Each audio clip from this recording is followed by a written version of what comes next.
Bonjour à tous. Aujourd'hui, dans notre série Terroir Gourmand, nous allons côtoyer les volcans dans les monts d'Auvergne.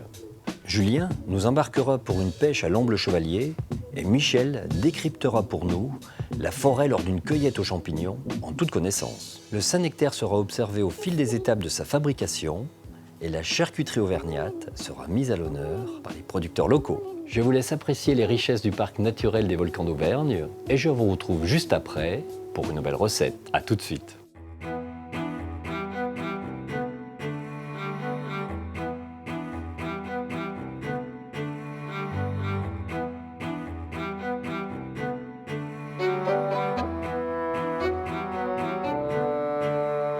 Située au cœur du Massif central, l'Auvergne charme les visiteurs par ses paysages verdoyants, montagneux et sa chaîne des puits abritant les plus grands et plus anciens volcans d'Europe.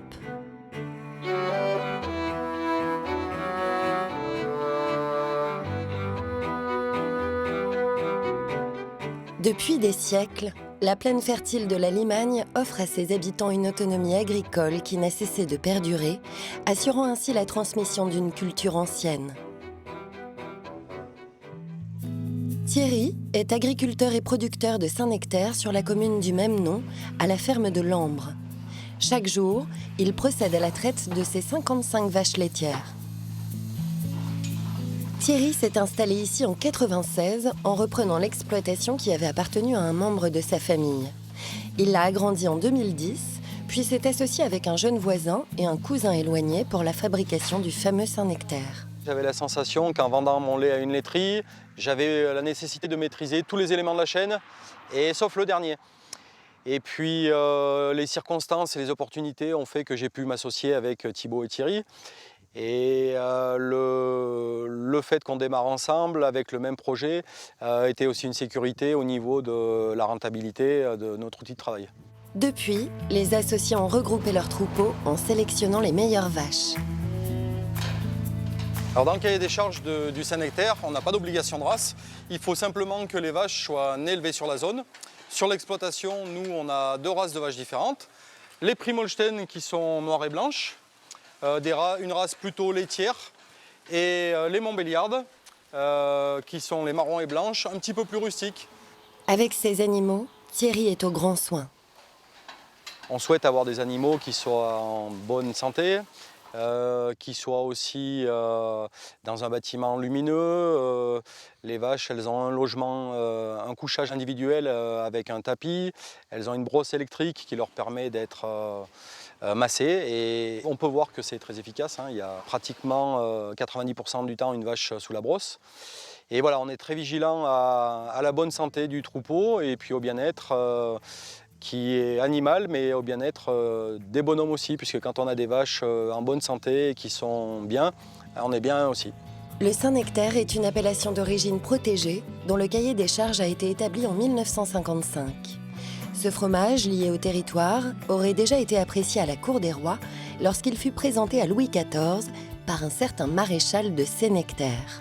Grâce à cette fabrication, l'exploitation de Thierry est indiquée sur la route des fromages, l'équivalent de la route des vins. La route des fromages regroupe les 5 AOP d'Auvergne, le Saint-Nectaire, le Blot d'Auvergne, la Fourme d'Ambert, le Cantal et le Salaire. Toutes AOP confondues qui sont labellisées route des fromages. Donc un fléchage commun pour toutes les exploitations. Et quand les touristes ou les consommateurs cherchent une exploitation, ils suivent le fléchage commun. Et ils ont la certitude d'arriver dans une exploitation où il y aura une visite accompagnée. Et puis, chose importante, une petite dégustation en fin de visite. La production de Saint-Nectaire se fait au sein du laboratoire de Thierry et de ses associés. Ils procèdent ici à l'ensemble des étapes de la fabrication du fromage. Le lait arrive directement dans la cuve pendant la traite, de la présure est ajoutée pour le faire cailler et le tout est mis dans la mouleuse. Alors là, on est en train de presser l'atome sous la mouleuse. En fait, la mouleuse, elle nous permet de dégoûter le lactosérum, le plus gros du lactosérum. Et puis ensuite, quand le fromage a été moulé, on le sort comme ça du moule. Et puis on va le mettre dans son moule définitif. Donc là, c'est le moule définitif, avec la toile en lin qui va servir de filtre pour ne pas boucher les petits trous, évacuer le lactosérum. 30 g de sel, la plaque de caséine, donc ça c'est la traçabilité pure et dure. Ensuite, une fois qu'on a mis le fromage, on va replier la toile en lin avec toujours du sel. Puis la prochaine étape, c'est le pressage. Vidé de son lactosérum, le fromage est placé en chambre froide 3 à 5 jours, puis part en affinage pour au moins 28 jours, la durée minimum pour obtenir l'appellation Saint-Nectaire. Un cahier des charges strict, particulièrement pour le Saint-Nectaire fermier qui se différencie du Saint-Nectaire laitier. Les différences essentielles sont que le Saint-Nectaire fermier est fabriqué sur une ferme et une seule, avec le lait produit exclusivement sur cette ferme-là. Deuxième chose importante, le Saint-Nectaire fermier, il est fabriqué obligatoirement après chaque traite. Donc une traite le matin, une fabrication, une traite le soir, une fabrication aussi. Donc ce qu'il faut retenir, c'est que le Saint-Nectaire fermier, il est au lait cru entier, avec le savoir-faire et les particularités d'une ferme et d'une seule. Un rythme intense, mais qui porte ses fruits. Thierry vend ses fromages en magasin, mais aussi en livraison en circuit court dans toute la France. Pas anodin pour un fromage dont la zone AOP est très petite. Le Saint-Nectaire est fabriqué sur la plus petite zone AOP d'Europe, à 1800 km². C'est le premier fromage fermier en termes de volume en Europe. Le fromage est très connu, il est lié à un territoire, à une histoire. Et je pense qu'il est fait aussi avec amour par les producteurs. Sur le territoire de la chaîne des Puys, on fait la part belle au fromage, et pas uniquement au Saint-Nectaire. Le Cantal est un ingrédient roi dans la préparation de la truffade, un plat typiquement auvergnat. Salut grand-maître. Thierry Le Gouff est le grand maître de la confrérie de la truffade à Bagnoles. En compagnie d'autres truffadous, il prépare ce plat traditionnel au Cantal. On va commencer par éplucher les pommes de terre déjà. Bon, allez. Aujourd'hui, des patates, demain, des patates aussi. En fait, l'origine de la truffade vient de la patranque qui, dans les temps, était préparée à base de pain sec frotté à l'ail, qui donc était mis dans une poêle à croustiller. On mettait donc un petit peu de petit lait dedans pour arrondir et puis pour imbiber un peu ce pain qui était reconstitué et recroustillant. Et on ajoutait simplement des restes de fromage à l'époque. L'origine du nom vient de l'espagnol trufadas. Mais dans les années 50, les pommes de terre qui commençaient à être produites dans la région ont finalement remplacé le pain sec de la truffade. Bon, je pense qu'on est bon en ingrédients là, ouais. Ouais, ça va être bon. On va lancer le feu. Thierry réalise pour la première fois la truffade au cœur de ce four banal, historique et auvergnat, dans lequel les habitants des petits villages faisaient cuire leur pain. Sa particularité, l'aération qui se trouve à l'extérieur du four. On a ces beaux outils à notre disposition. Il faut faire revivre un petit peu la tradition.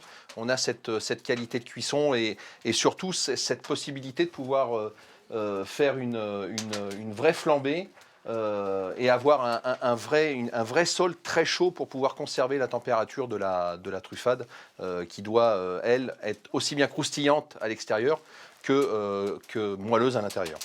Dans de la graisse, Thierry fait revenir les pommes de terre avec des épices avant d'ajouter la tome fraîche qui a la particularité de filer comme l'aligot, signe d'une bonne truffade. Mais la recette a des alternatives, comme l'ajout de légumes verts ou le remplacement du Cantal par le Saint-Nectaire. Bon bah voilà, notre truffade est prête à être dégustée. Allez, Ah, quand même. vous avez faim? Ouais, elle est belle. Ça tombe bien. Elle est super. Elle est belle, hein. Et elle file, Voilà. Ah ben oui. la truffade file. Elle s'en va où? Elle s'en va pas très loin. Allez, mangez pendant que c'est chaud parce que sinon, la truffade froide. La truffade est très bien mêlée. On l'a faite donc dans ce four banal qui nous a permis d'avoir une cuisson très régulière.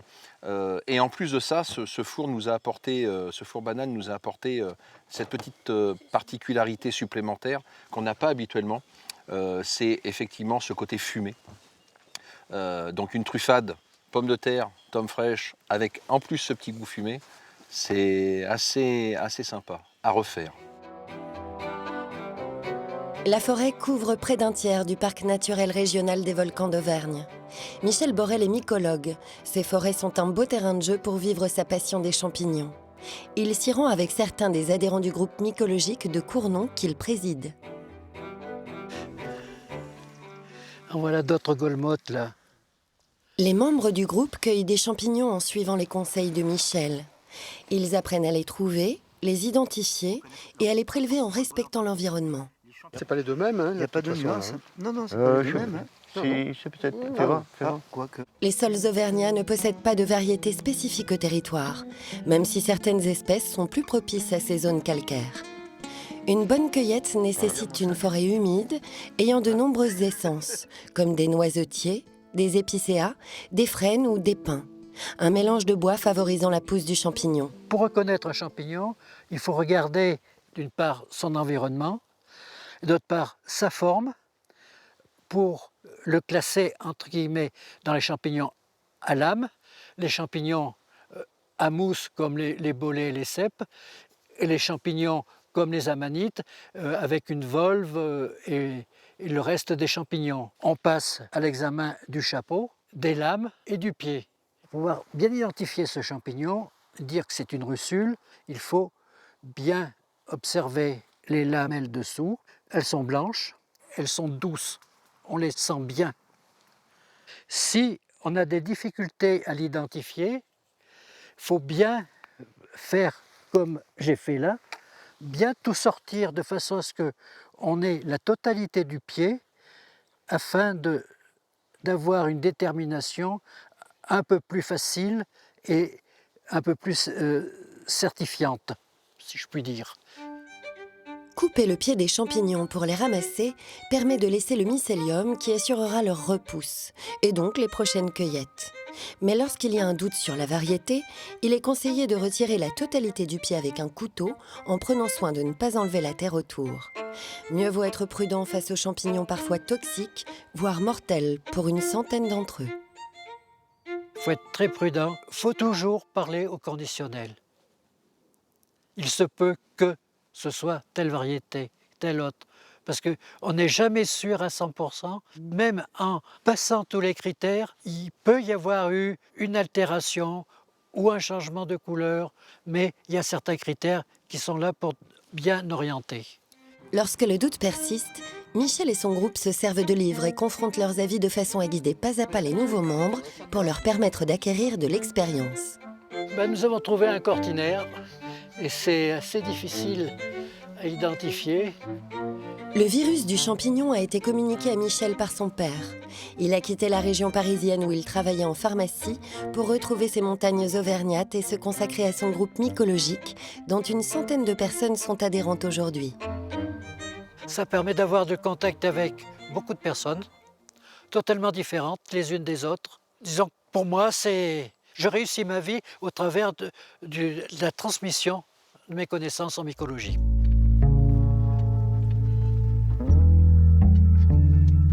Muriel Manarange est éleveuse de porcs bio à Bagnols. Elle les nourrit avec des céréales, elles aussi bio et locales, disposées en libre service dans des nourrisseurs. Ils remuent la queue en mangeant, c'est parce qu'ils sont contents. En Auvergne, il n'existe pas de race propre à la région. Sur son exploitation, Muriel a fait des croisements de cochons jusqu'à l'obtention d'un cochon résistant au plein air. Car l'élevage en extérieur est l'une des spécificités du bio. Par rapport à l'industriel, je pense que la première grosse différence, c'est leur bien-être. Parce que le porc industriel, il est fermé dans des cases où il ne faut pas qu'il bouge, où à part manger et dormir, c'est tout ce qu'il fait. Et le fait que le porc industriel, il y ait une très très grosse concentration d'animaux dans ces cases, fait que les cochons s'automutilent entre eux. Donc ils se mangent la queue, ils se mangent les oreilles entre eux, vraiment parce que y a quelque chose qui leur manque, il y a vraiment un manque. Donc eh bien, les éleveurs, pour éviter tout ça, leur coupent les dents et leur coupent la queue. Les cochons de Muriel vivent en plein air toute l'année. Si ce terrain était auparavant recouvert d'herbes fraîches, les animaux l'ont complètement transformé en terrain de jeu pour cochons. Terre retournée, pierres déterrées, et pour se débarrasser de leurs parasites et éviter les maladies, ils se frottent un peu partout. Voilà, alors ça c'est l'exemple type de milieux qui ont été, on va dire, asséchés par les cochons, on va dire détruits, voilà, où le cochon se gratte, se gratte, empêche ensuite, fait tomber l'écorce, empêche la sève de monter dans l'arbre et à ce moment, l'arbre meurt.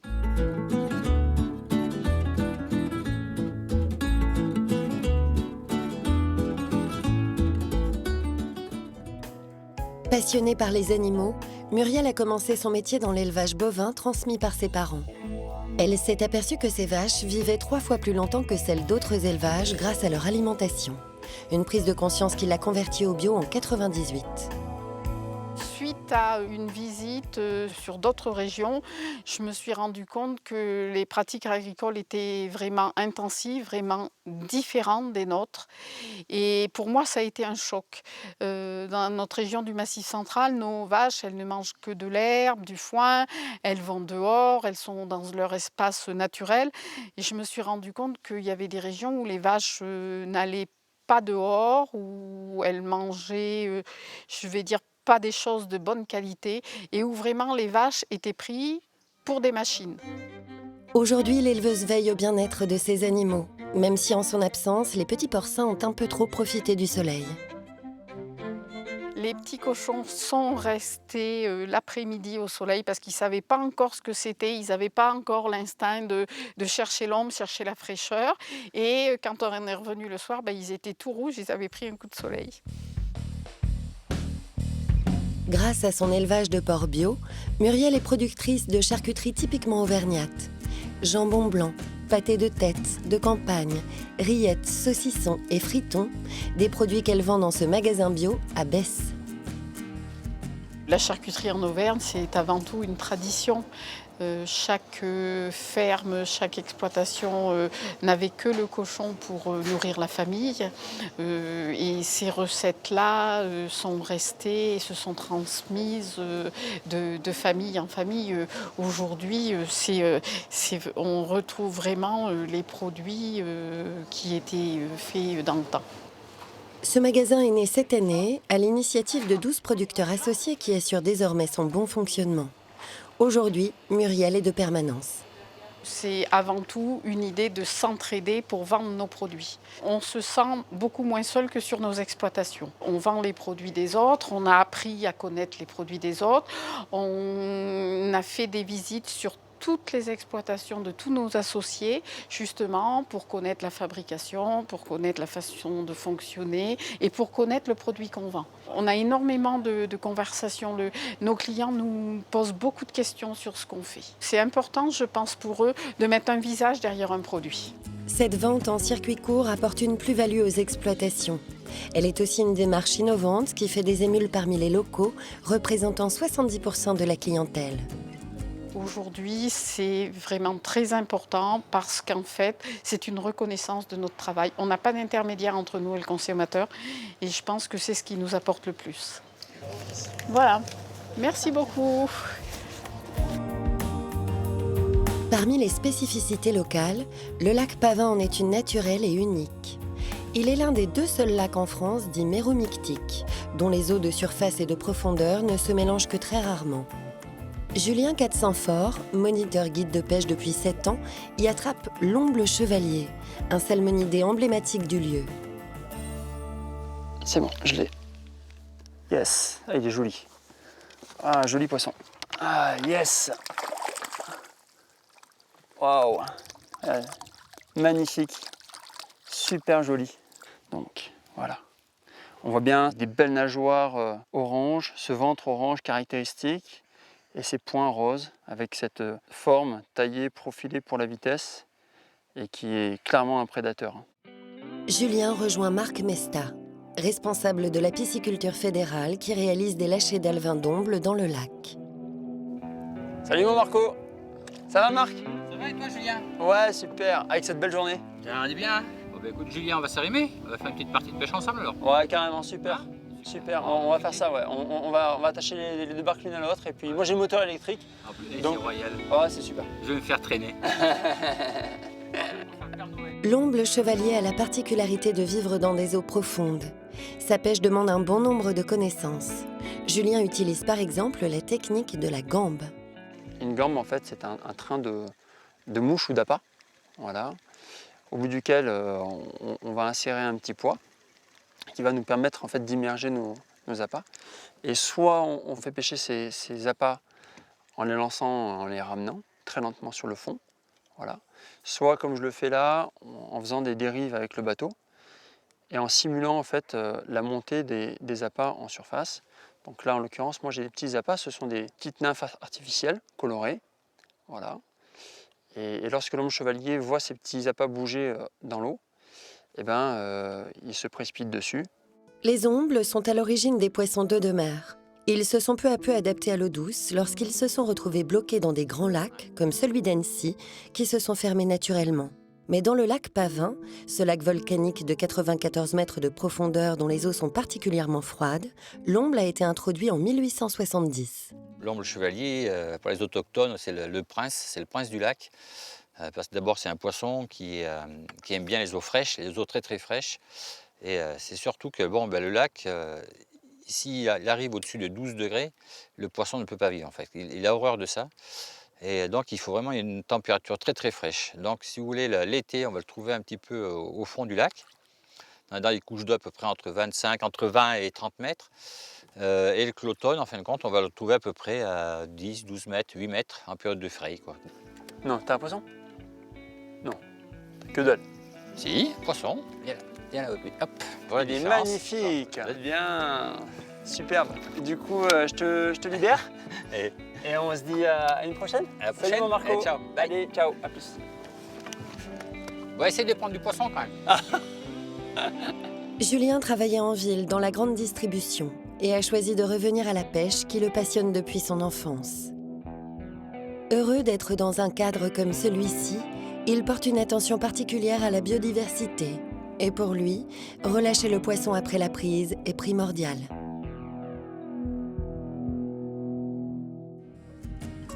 Autour de ces 30 km de volcans imposants, la volonté des hommes promet au monde Auvergne de conserver la puissance d'un terroir de caractère.